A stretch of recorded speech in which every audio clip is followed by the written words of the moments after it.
Ladies and gentlemen, good evening. A very warm welcome to the KCCI Conclave 2022. I'm doubly happy to see all of you gathered here. This is the third edition of the Conclave. Thank you very much for your support. It was 2 years back that we made a paradigm shift from our earlier concept of the Members' Day, which is to be more of a family event and entertainment. We thought we should have something more productive, and the result of our thought process was that we would have a Members' Day conclave. And I'm very glad to say that after the first 2 years, now we are on a hat trick. We are here in the third year, and I'm sure this initiative of KCCI has come here to stay for the future as well. So, coming to this conclave, as I said, this is the third edition, and in the first edition, we had Mr. Velumani of Thyrocare, who came and enthralled here all of us with his wisdom and ideas about startups. In the second year, that was last year, we had Mr. Kamath of Jyoti Laboratories. He shared his insights into the values of family business, as also startups and other enterprising ideas that youngsters need to have. Today, it's my pleasure and privilege to present to you another towering personality from the corporate world in Shrinivas v. Dempo. A pragmatic leader that he is, over the next hour or so, I'm sure we will not spend so much time as looking back as forward. I have no doubt that this conclave address is going to make us reboot, reconnect, and revitalize. Coming to the introduction, formal part of the introduction, Mr. Shrinivas V. Dempo was born in February 69 in Mumbai into a Goan family that had a history of 550 years of business interests and social responsibility behind it. He is the chairman of Goa's leading business house, Dempo, whose modern era activity was pioneered by his grandfather, the late Vasantrao S. Dempo, in the year 1941, with support from his great uncle, the late Vaikuntrao S. Dempo. The businesses were consolidated by his father, late Vasudeva V. Dempo. Today, it has diversified interests in industries such as calcined petroleum coke, shipbuilding, food processing, real estate, and newspaper publishing. He has been the chairman of the western region of the largest industry lobby in India, the Confederation of Indian Industry. Shri Shrinivas Dempo was called upon to lead the family business from the year 1998, using his postgraduate management education in industrial administration received at the Carnegie Mellon University, USA, to give a new direction to the business group, which he did. His stewardship has been marked by expansion of existing businesses, benchmarking of products and processes to international standards, introduction of progressive people management systems, enterprise resource planning, corporate sustainability, reporting, and the deepening of corporate social responsibility. Coming to the various positions he has held, I must say I'll be just mentioning a fraction of what he has actually been leading and taken responsibilities. I'll just mention a fraction of that. Mr. Dempo is on the Executive Council of the Goa University, besides being associated with a number of non-governmental organizations performing human service to the society, such as the Charles Correa Foundation, as also the Goa Cancer Society, whose president he is. In his capacity as chairman of the prominent petroleum coke manufacturing listed company Goa Carbon Limited, Mr. Dempo was honored in the year 2014 with the Asia Pacific Outstanding Entrepreneurship Award, India. His business interests apart, Dempo has a long association with football, having patronized a premier football club. He was named among the 50 most influential people in Indian sports in the 2018 Sports Illustrated Power List, as well as president and chairman of the famous Dempo Sports Club. Well, this was his business part. Coming to Mr. Dempo as a family person, I tried to gather some, not that it was readily provided, I tried to contact his PA and acquire as much information as possible. But upon meeting him today morning on his arrival at the airport, and within 5 minutes, I understood it was a futile attempt, because when we came across and spoke for 5 minutes, I came across him as a very simple and down-to-earth person with a razor-sharp mind and a perfect business sense. That was what I realized. We moved on to the hotel, and we had a cup of coffee. All of us, me, President, and Mr. Pradeep Pai, all of us were there. I realized that was one of the most productive coffee sessions, because what would have taken a year of academics, that much of business sense, we could get in the 30 minutes that we spent together. That was our session with the Shri with sir. Widely traveled with an outlook that enjoys people, Shrinivas Dempo is married to Ms. Pallavi, who shares his business and social responsibility interests. Well, in between all this, if he finds his time, what does he do? Yoga, swimming, and gymming is something which is very close to his heart. And he has holding pronounced views on health, fitness, and working out, which is amply evident. He also takes times to read, keeps abreast of football and current affairs, and listens to music. I happened to ask him, travel is one of his interests, and he's from Goa. For most of us here, from Mangalore, the closest travel destination is Goa, and Goa is a favorite destination for most of us. So being in Goa, I asked him, what would be his favorite destination? We all look forward to Goa, the world looks forward to Goa. Then he said, I'm fed up of the beaches. It is to the north and to the hilly regions of Simla, Mussoorie, and Darjeeling that I go and enjoy whenever he gets the time. So that is something which he shared with me. Spiritually, in his outlook, he supports causes dear to the adherents of multiple faiths practiced in Goa, besides performing yeoman service both to the temple consecrated to his family deity and the ashram or center which provides religious guidance to his community. So, ladies and gentlemen, the moment you all have been waiting for has come, the 2022 Conclave address by Sri Shrinivas V. Dempo. The stage is yours, sirs.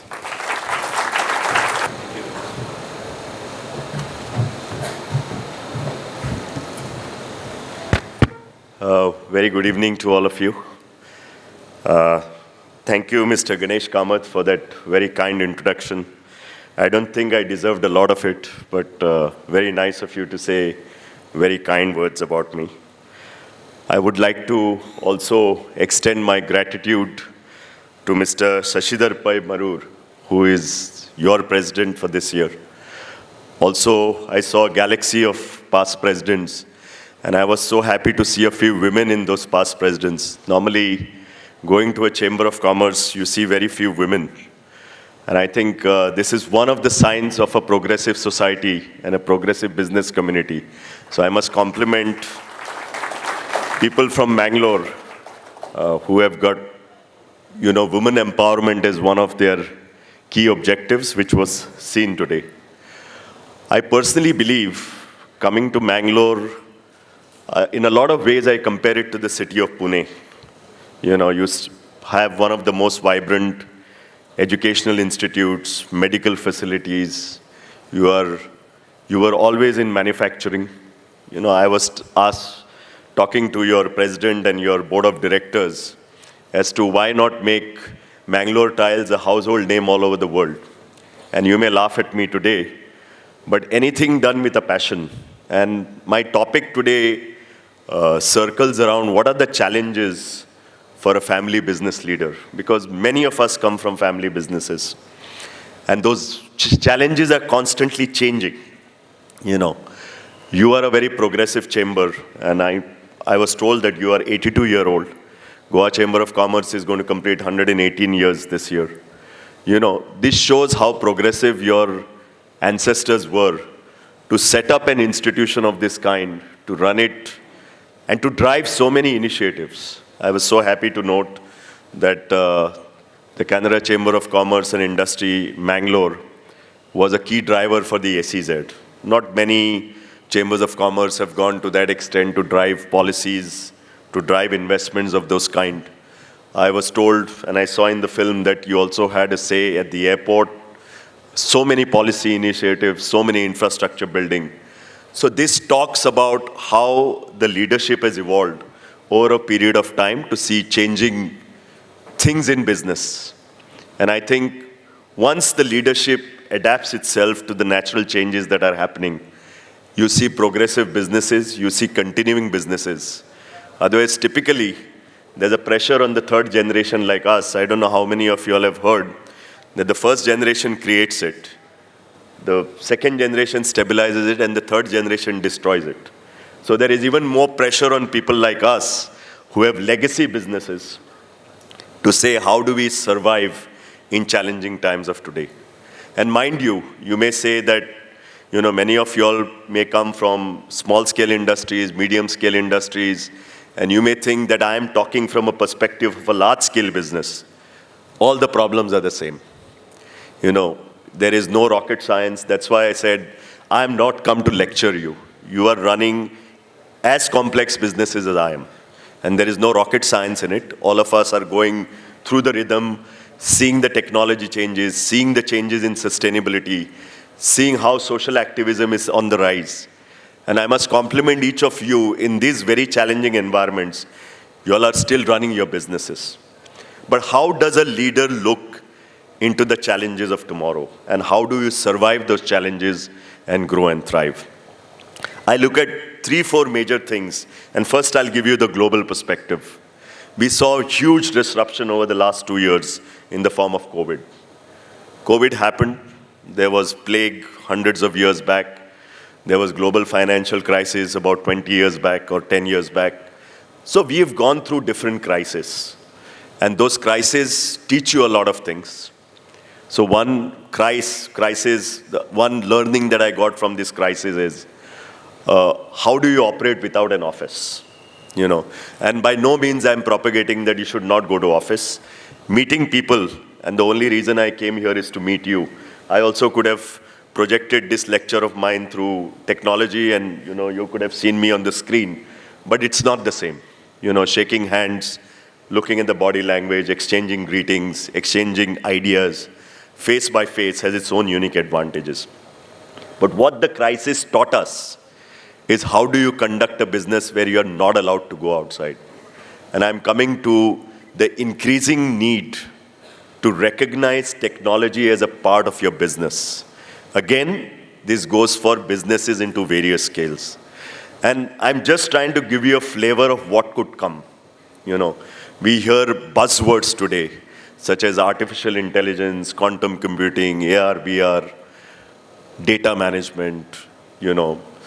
How do you look at these technologies in the future?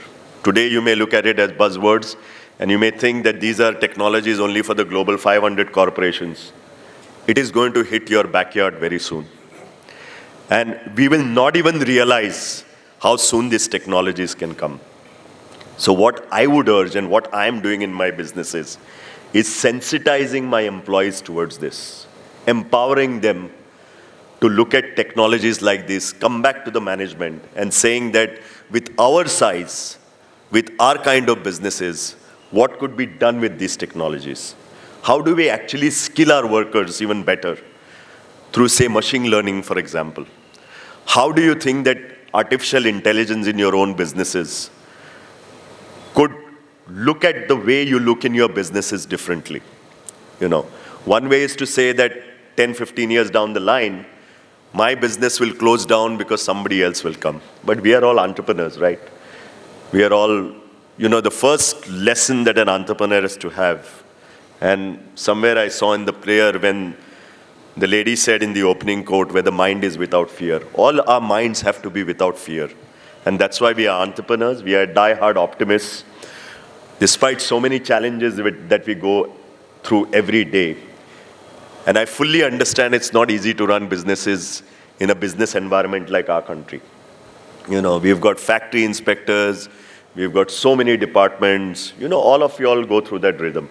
But despite that, we are optimists. Despite that, we create a business.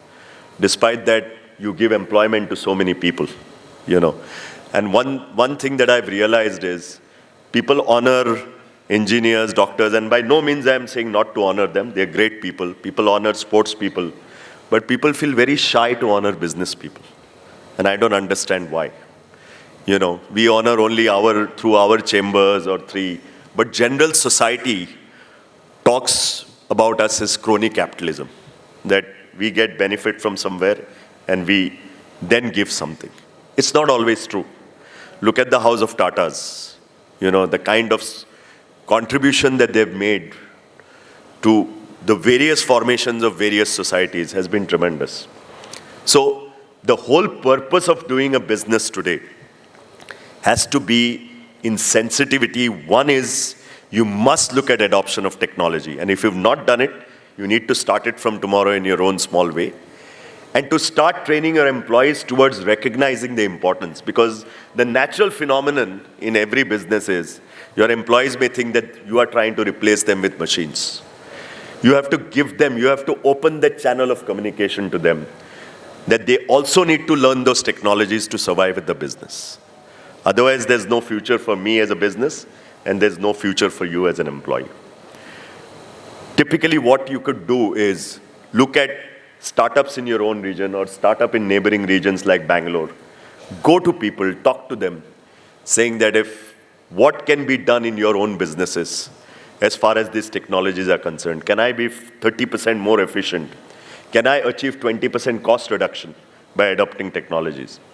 And that's the only way, because, I got an email from your chamber saying that many of the people today are concerned about how do you face challenges from large companies which are buying everything.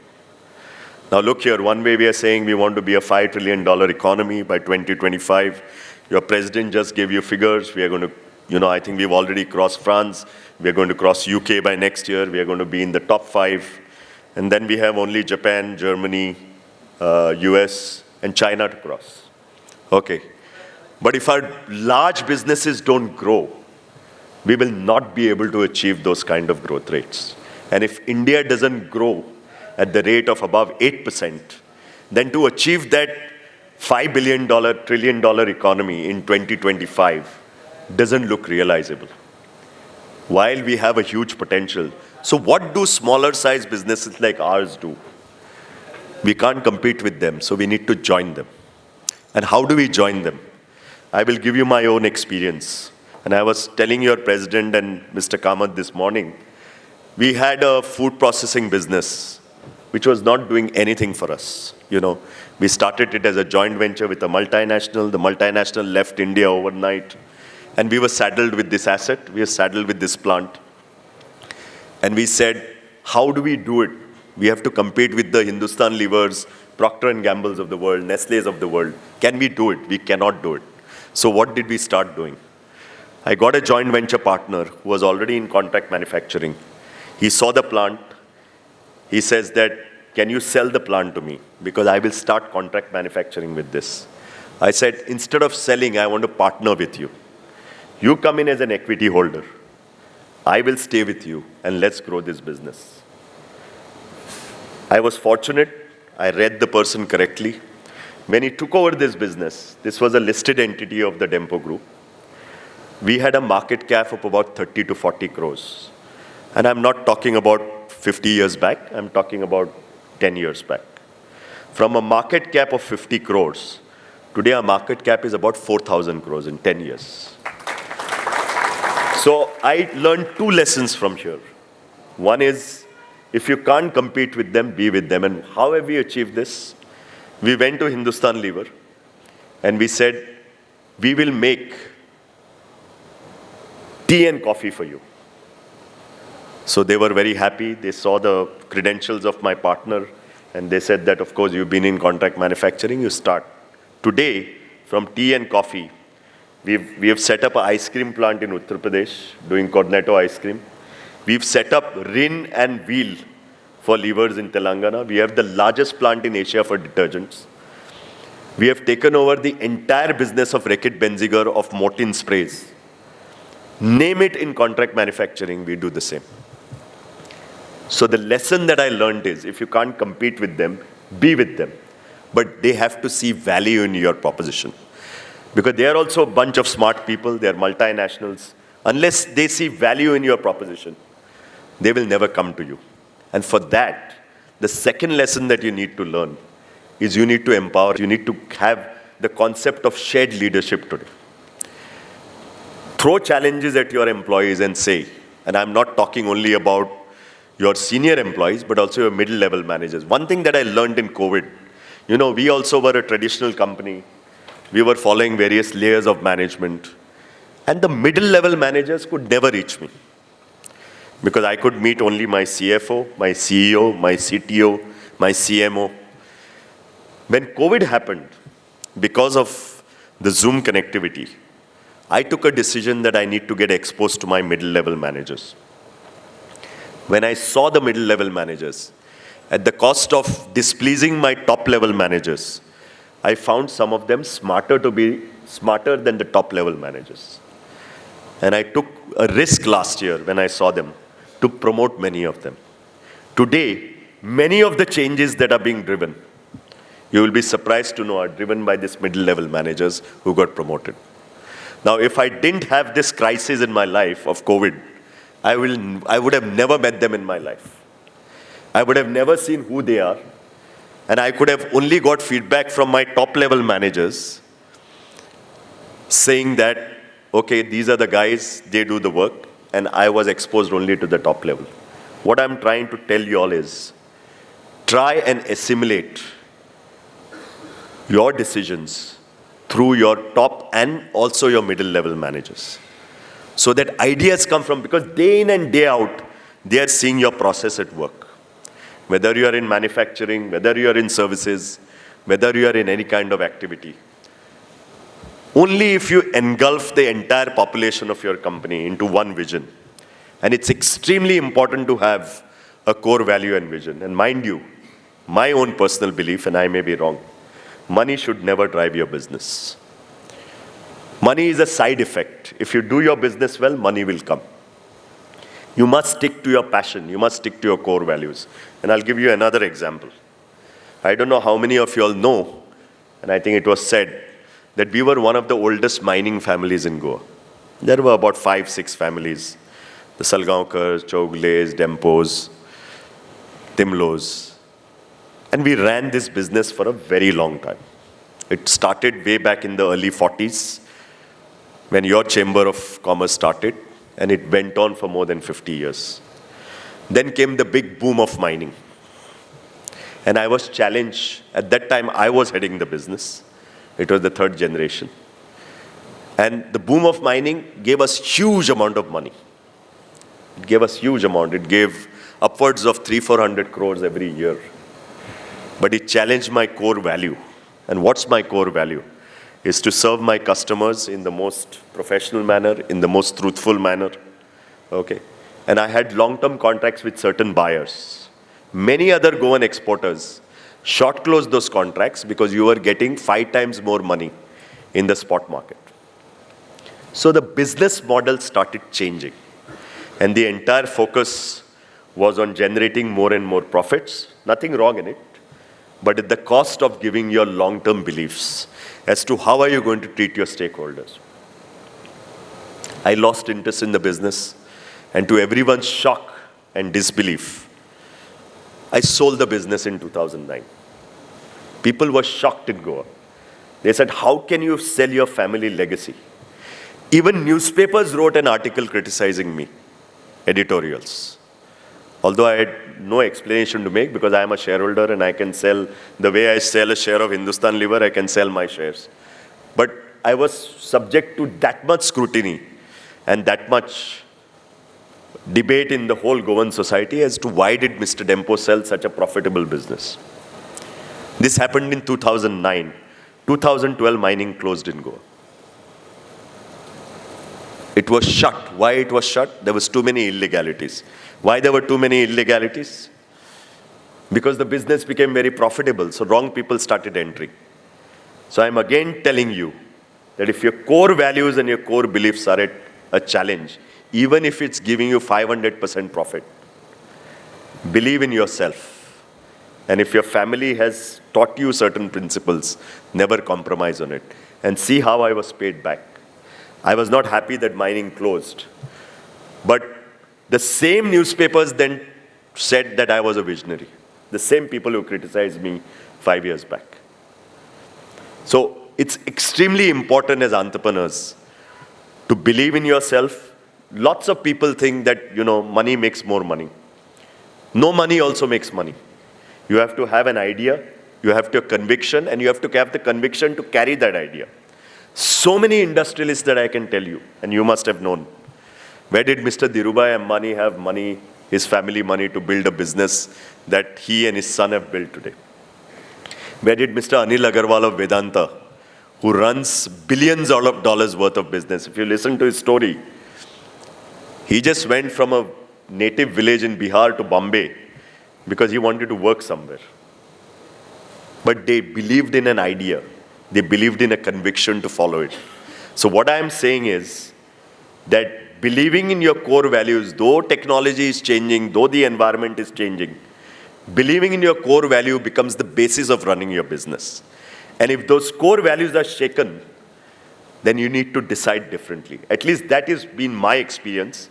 And I have seen how mining business in Goa has collapsed. Till today, it has not started.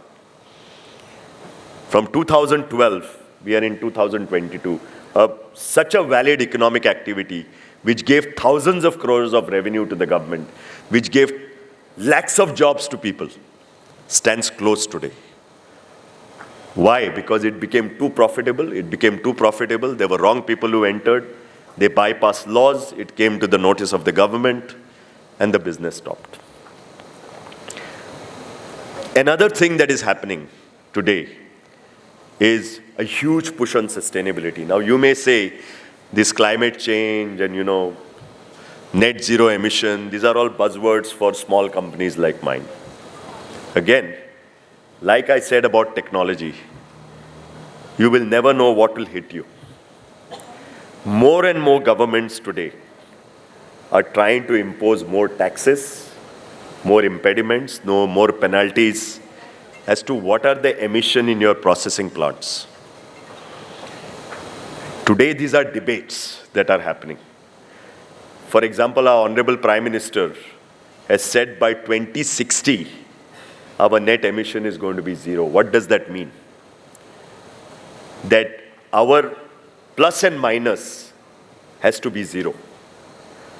Currently, we are burning so much of fuel. We are relying on so much of, whether it is gasoline, whether it is coal, all this is affecting the environment in a negative way. Now, we have to run our businesses. We have to use gasoline, we have to use power, we have to use coal. But at the end of the day, we need to find new technologies that will replace it. Today, those technologies are expensive. And that's why you may say that, is it easy for me to shift to solar power? Or is it easy for me to shift to wind power? Or is it easy for me to shift to hydel power? Why I'm trying to prod you all is, the thinking has to begin today. Because if 10 years down the line, if you have to make changes in your power consumption or in, buying electric vehicles, whether forming policies for your company, the thinking has to begin right now. ESG is becoming a buzzword today. And what does ESG mean? It means environmental, social, and governance. What are these three elements? One is, a businessman today cannot be away from the society. I use the word in a lighter way. You have to be a philanthropist, you have to be a prophet, you have to be a Swami to the society, because you are increasingly seen as somebody who is robbing the society. Nobody sees the good that you're doing. You may set up educational institutes, you may give employment. They say you're doing it for a reason because you're making 10 times more money than you're giving. So how do you connect with the society? As a CEO of your company, as a family-run business, you need to go out. 60% of my time today goes in social networking with social activists, with government, with policy making, because these are important for my businesses to run in the future. If I don't do it today, I will encounter such activism, such impediments from the government, that it's going to be an exercise in futile. So you have to understand, you are the public face of your organization. As a CEO, everybody looks up to you. And when everybody looks up to you, you have to also realize that you have a responsibility to connect with that society that you're living in. And to explain to them what steps are you taking. Whether it's sustainability, whether it's your process, whether it's something to do with pollution, whether it's something to do with your corporate social responsibility, you have to communicate to the society at large. And as we go global, as we said, larger companies are coming in. There's no looking back on these things, because as India becomes increasingly important in becoming a superpower, all your international investors will look at these variances and metrics. How are you serving on the ESG part? How are you serving on the societal part as a responsible corporate citizen? So there are a bunch of complexities that I've mentioned, but 2 or 3 things are important. One is your passion, your belief, and your core values in the business are extremely important. Then to have a flexible mind in adoption of technology, in training, reskilling your workers, telling them the benefits rather than hiding from them. Because today what happens, typically an owner says, अगर उनको AI बता दिया, इनको AR, VR बता दिया, वो घबरा जाएंगे, they will not cooperate with you. Educate them. Unless you educate them, it will not help you in the long run. And the third thing, as I said, is you have to increasingly see how less burden does your process create on the environment at large. Today, these issues you may think that, okay, I'm dealing with the factories inspector, I'm getting my permission. All this, what Mr. Dempo is talking is very futuristic, and where do we have time to look at it? Please don't do that. As a head of your business, as a CEO of your business, start applying your thought, sit with your top management, sit with your middle-level managers, get ideas from them, and look at how you can start cultivating a culture. See, it's extremely important to first cultivate a culture before adopting these new technologies. Everybody should be on the same page. Everybody should believe in this, that we are all going to head towards that. Otherwise, many of us will be left behind in the race. As it is, we are all scared that big companies are coming here, taking over us. How are we going to sustain competition? One more idea that came to me from your email was many of you all are in one product companies. Okay. We are a diversified group, partly because of legacy and partly because when I gave up mining, I thought that how do I capitalize on my, being from Goa, like how we came up with the real estate idea. We said that Dempo is a brand in Goa. We have large family holdings. How do we create aspirations of middle-class families to shift from rural to urban areas? Okay, and that's the reason how we came with the real estate concept. Mind you, many of the Goan real estate is projected as high net worth houses costing 6 crores and 5 crores and all the big Delhi-walas go and buy it. We don't do those kind of houses. Not to say that I don't make profit, but our motto, apart from making profit, our main motto is to create housing opportunities for the growing aspiration of the younger generation. When they come and get jobs in the urban areas, how do they shift from, largely Indian families have always been joint families. As they grow, as they climb up the economic ladder, as they can afford better facilities, we are slowly getting into becoming compact families. Now, where do this younger generation move? Unless you give them affordable housing. So that's how we came up with the real estate idea. So one needs to think about the society and make a business plan yourself, which of course, we are in the business of making profit. I'm not saying that you should not make profit. But economic activity derives from a need of the society. And when there is a need of the society, when the population is willing to consume your product, that is the time you can make a success out of it. So whether it's a single product or it's 5 products, don't go into diversification because you feel scared of your main business.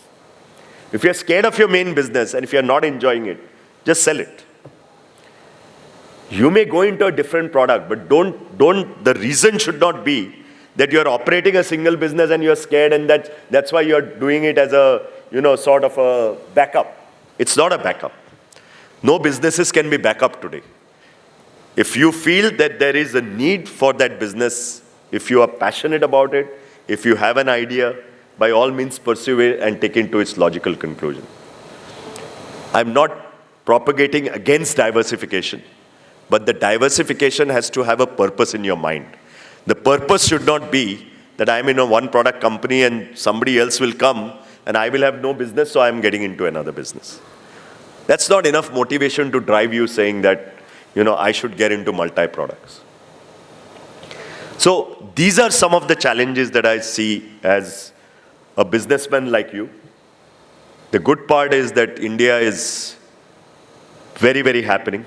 I think we are a lucky generation. We are born in a time when a lot of people are creating success stories. Somebody talked about startup. If you see the kind of people who are creating success stories of startups, though I have my own views on the valuation, because the valuations were bloated in the last 2-3 years, and now we are coming back to reality. And mind you, the next 1 or 2 years are going to be extremely difficult in terms of getting liquidity in the system, because interest rates are on the rise for 2 reasons. I don't think Mr. Putin is in no hurry to settle the war. So the war will go, according to me, for another 6 months to a year. And if the war goes to a year, there is going to be an increasing amount of inflation-driven challenges for all our businesses. Money is going to be more expensive. Okay. The other thing that I wanted to say, Indian mentality, and I'm saying this in a constructive way, not in a destructive way. Many of us make profits and don't plow it back into the business. Please don't do that. And I'm not saying that if you make 5 rupees, put all the 5 rupees back into business. Your business needs constant innovation. And unless you don't innovate, your businesses again won't last for a very long time. So make sure that if you're having a very profitable business, where you're making a good return out of it, a part of that return goes back into areas where I talked about earlier, whether it's sustainability, whether it's technology, whether it's how you make your processes more efficient. If you don't focus on this, then you're not driven enough by your own business. You need to become larger, more efficient, more meaningful to everybody around you. And if that is the case, then you also need to pay attention on the investment. And when I said that the world is going to be expensive for the next 1.5 years, whether taking debt or not taking debt is your risk profile. But at least you have your own cash cow or your own cash powder, which is there within the business to run your business. So the world is not going to get any easier.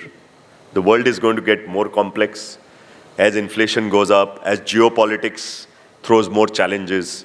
I don't know where the COVID is going, because again, we see cases on the rise, but we have to, as we said, we are all entrepreneurs, and we think that, COVID is more going to be like a flu now, and, we need to manage COVID, so be it. But other than that, where do you feel opportunities are? The opportunity is in your demographic dividend. India is going to get more and more powerful as our younger generation grows up. And that is your opportunity. So in that opportunity, in your own businesses, what does it mean to you? It's something that you need to think about for yourself. Because you know your business the best, the others don't. So with these few words, once again, let me congratulate you for, as I said, running businesses are not easy. You've maintained and saved some. Many of you all have run your businesses for decades, if not for centuries. And the way to think about it is to be more positive, okay? Make mistakes. Mistakes are not fatal. Very few mistakes are fatal. And look at leadership in a different way today. My grandfather's generation leadership style was different. He decided everything, and you only had to implement. Those days are gone now.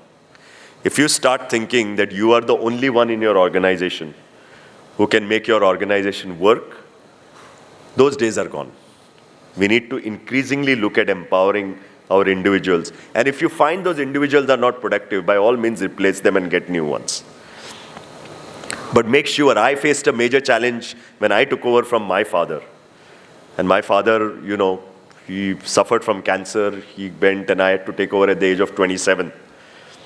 And I was not knowing what I should do with all my senior guys, because they had seen me going to school. And suddenly one day they start reporting to me. It was not an easy task for them, and it was not an easy task for me. But where I had to be tough, I was tough, with all the respect that I gave them.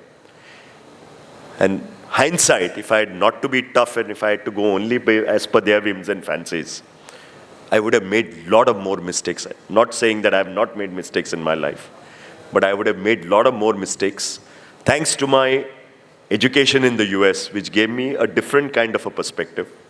And I'm not saying by any means that only educated people can become successful.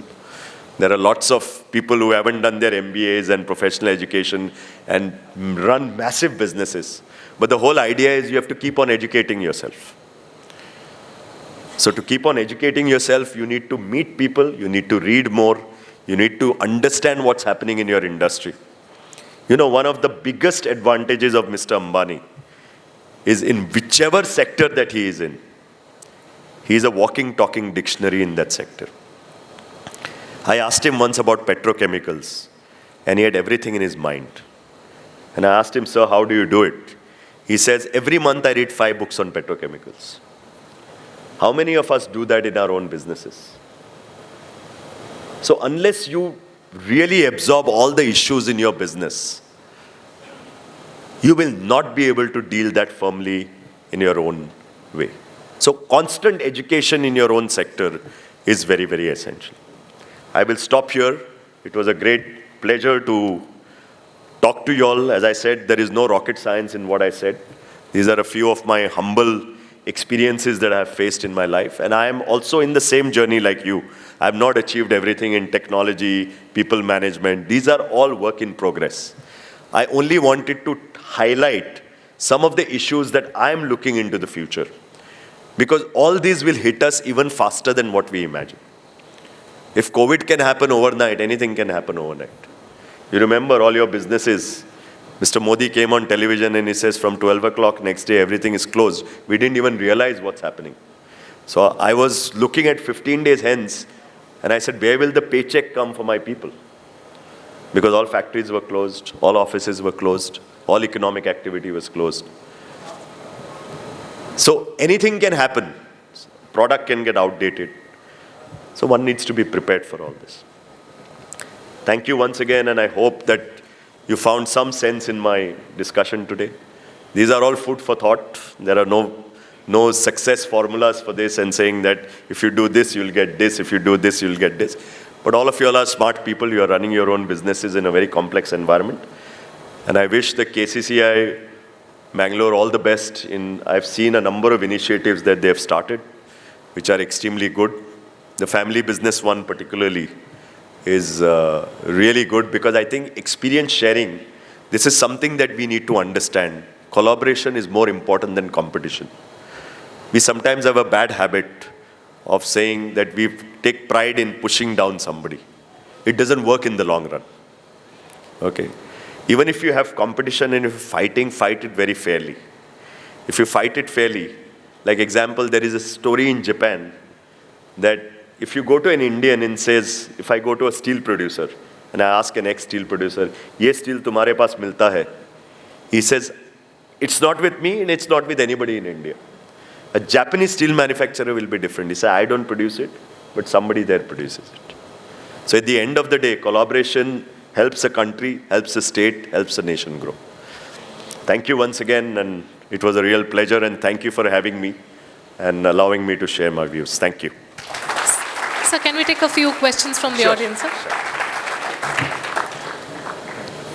Yes, sir. Sir is open to questions. Any questions from the audience?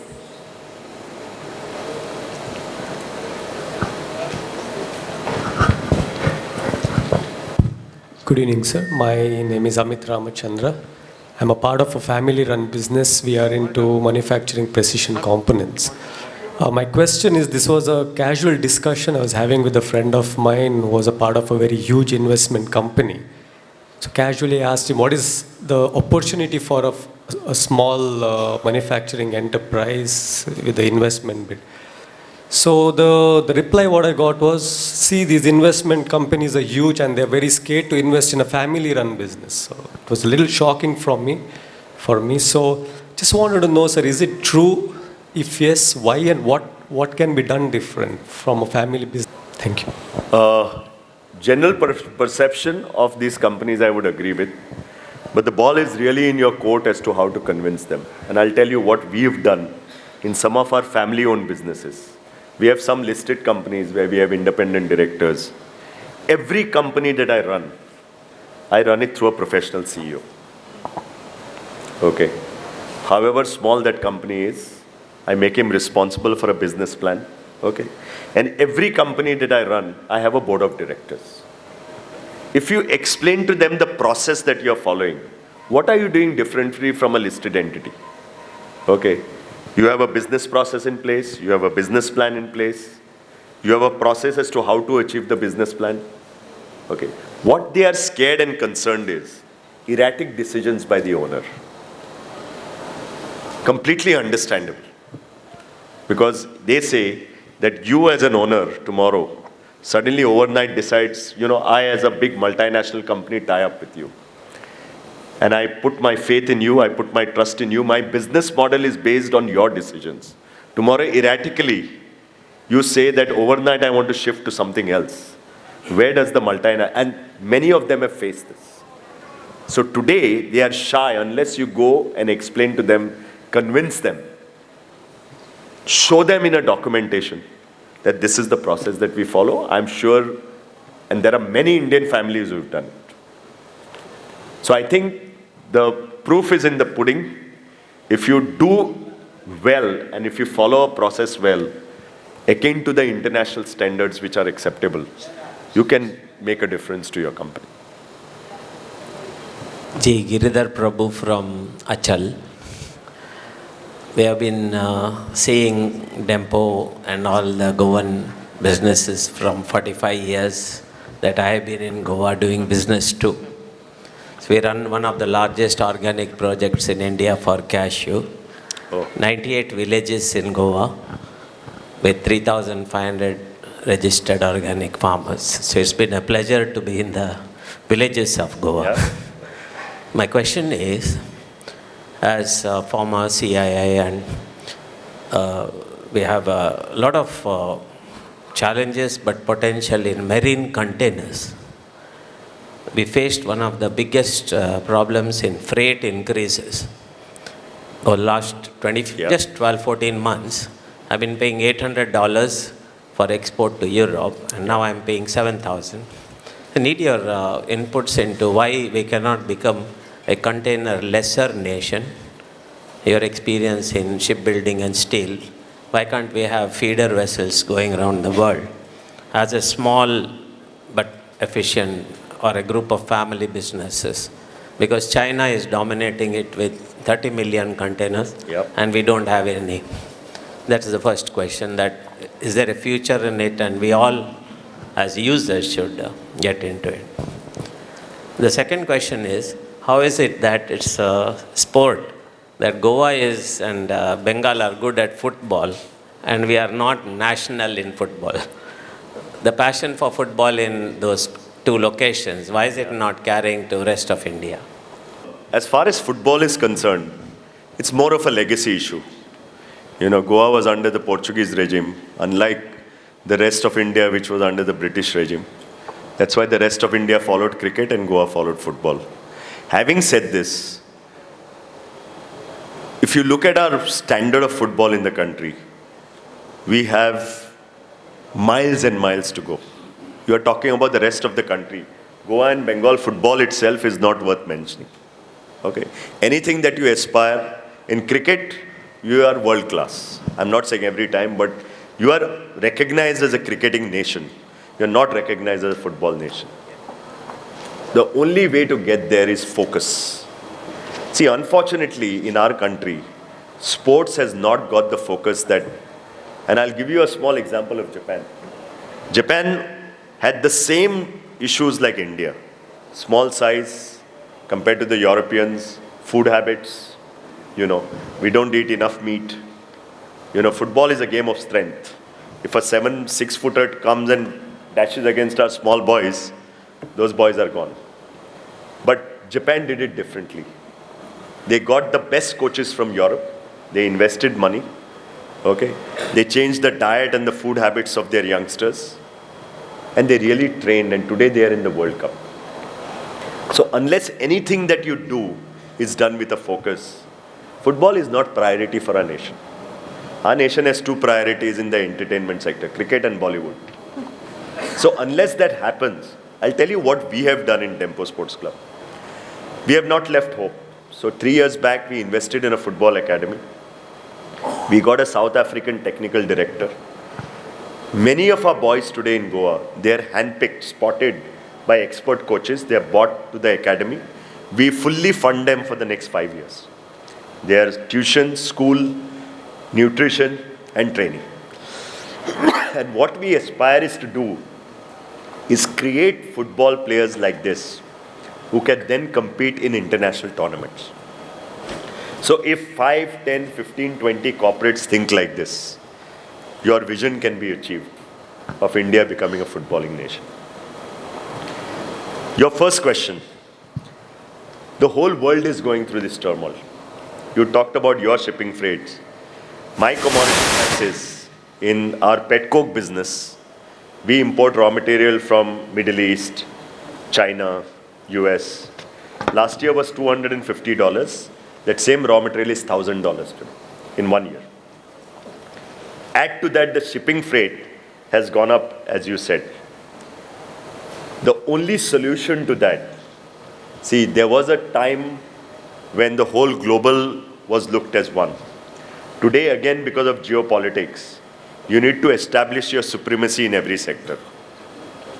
Unless India looks at its own shipping logistics, okay, and looks at its own capacity in sea logistics, it's going to be extreme. Today, why are you suffering? Is because you are dependent on the world market for shipping.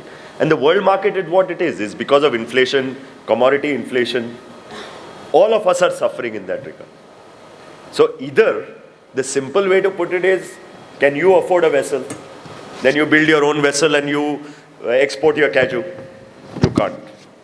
So how do we do this as an industry? If you do this as an industry, the nation has to have a policy of saying that we will first serve our country, and of course then remaining capacity can go. But then we are coming again to regionalization versus globalization. Because one way we said after 1991, the whole world is one. Now because of geopolitics, all this is happening because of the problems in Europe and the war in Russia. That's why your shipping rates have gone abnormally high. So unless we think of our own logistics, but then what is the country policy? Are you going to, like what they did now, they imposed export duty on steel. Why did they do it? Because they found inflation to be going up hyper. So the same issue has to be done with shipping. If the shipping rates continue to be high, can Indian industry create capacity and then serve our own local industry first? That's the only way we will be able to control costs. Otherwise, it's going to be extremely difficult. But this is wishful thinking. Whether it will happen, whether, again we are going to go back to the regime of saying we will regulate tonnages within countries, I don't know.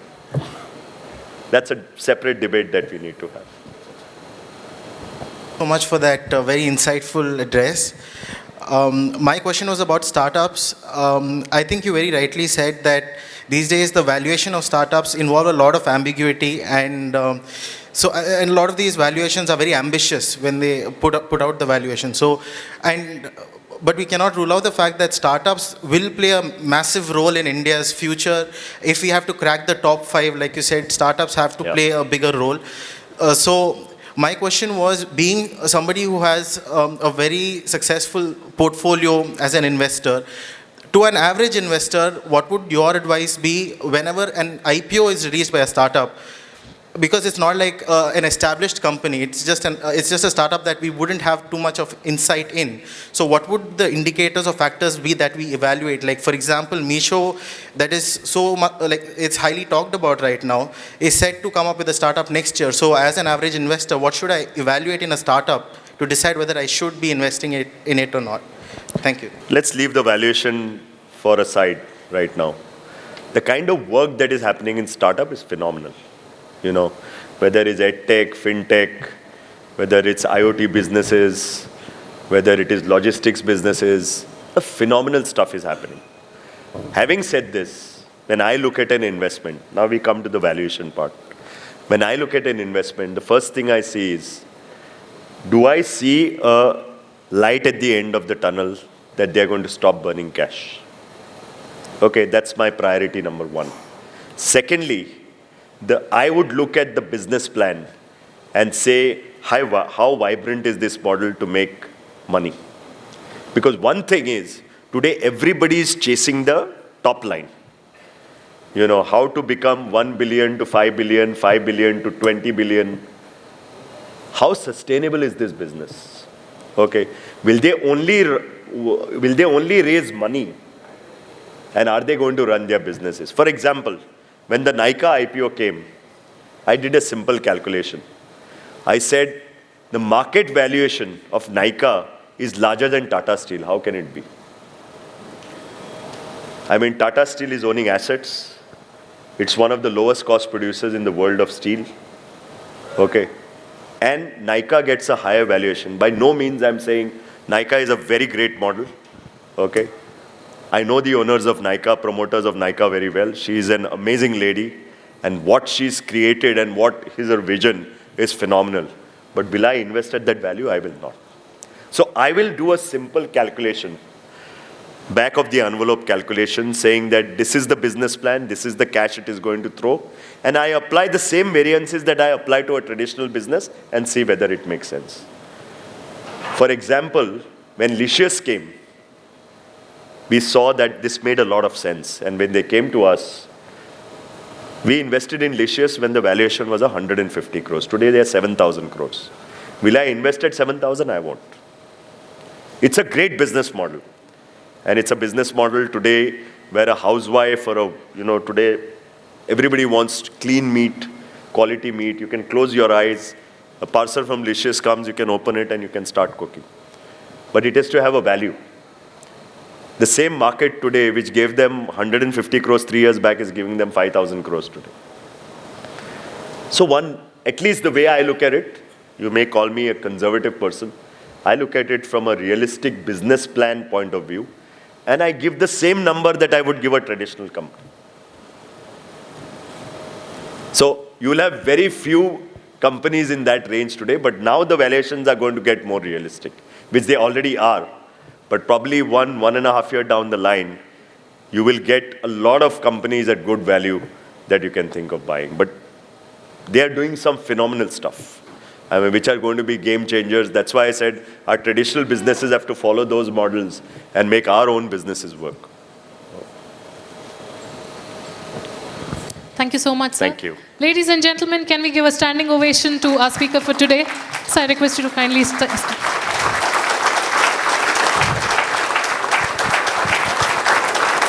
So I request you to please come over to the dais for a...